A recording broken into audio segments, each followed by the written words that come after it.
like that. Since we have a lot of industrial growth and new centers coming up, Foxconn, for example, came up with a very big.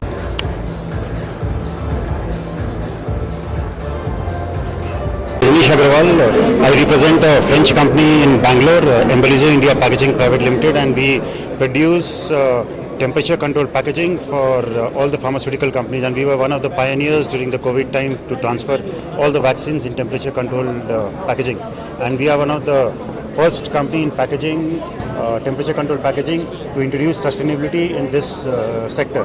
And connecting with the TIA, this is one of the best platform what I've seen in terms of knowledge sharing, understanding the different initiatives, the new projects which are coming up from different countries to India, and the startups or the new initiatives in terms of AI or new technology which are coming up in India. And when we have the audience from different countries, the different consulate generals and the investment trade partners of different countries, so this becomes one of the best platform for the different companies to showcase their projects, their products and their technology. So thank you TIA for inviting us, and all the best to everyone. So how many companies have participated? How many companies participated in this summit? Do you have an idea? I think more than 200 companies and an audience of around 400 plus, as far as I know. So, but it's a great platform where we see and we interact with a lot of companies. With you can see new technologies which are coming up, new initiatives which are coming up, which in general we don't know.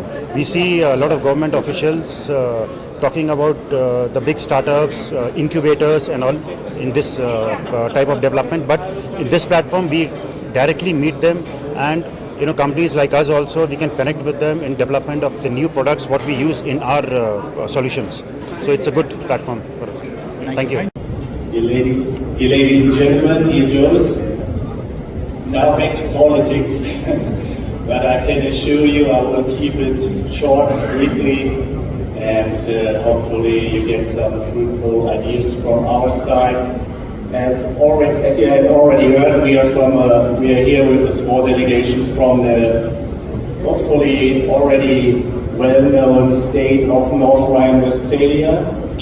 We are one of the biggest and most powerful German states. We do have, as already heard, a very big and huge GDP. And if we were a sovereign state, we would be a member of the G20. So that's one of the key figures I want to bring you to today. But first of all, I would like to give a huge compliment to Joes and his team. You organized a wonderful event today. Very powerful group of people from the technology world, from the finance world, and I can see a lot of entrepreneurs and industry representatives from the rest of the world as well. Welcome to this event. I'm here to very briefly tell you about the platform called the International Financial Services Center, which has been set up in the western state of Gujarat, in the city of Gandhinagar. So before that, let me very briefly outline the vision behind setting up such a platform. The last 35 years have been very important for India. Since 1991, a lot of reforms have come up the landscape. The liberalization of the economy took place. The government ceded territory to the private sector for manufacturing, for infrastructure, and so on and so forth. So the focus was on how the government could support and facilitate investment rather than being the sole provider of infrastructure and investment and goods and services, etc. So over the last 35 years, the foreign direct investment policy has evolved, and I think to the extent that today is almost 100% open. Similarly, I think if you look at the industrial licensing and industrial investment policies, they also have become pretty open by now. I think a lot of sectors being deregulated, by regulations being simplified, and so on and so forth. Over the last 10 years, very significant structural reforms also have happened. Let me mention a few of them. One is the goods and services tax. India used to have 25 flavors of value-added taxes in every province.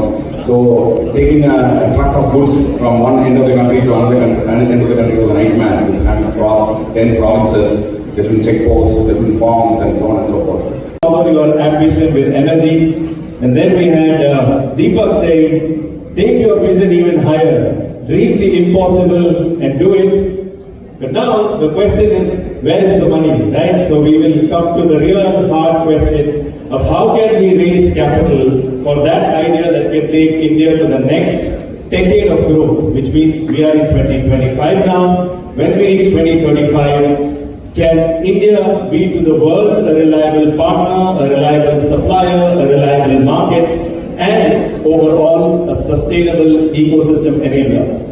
For that, I am delighted all the way from IFSC GIFT City to have Sri K. Radharaman IAS. Let's give a big round of applause. He is chairperson of IFSC, the International Financial Services Center Authority in India.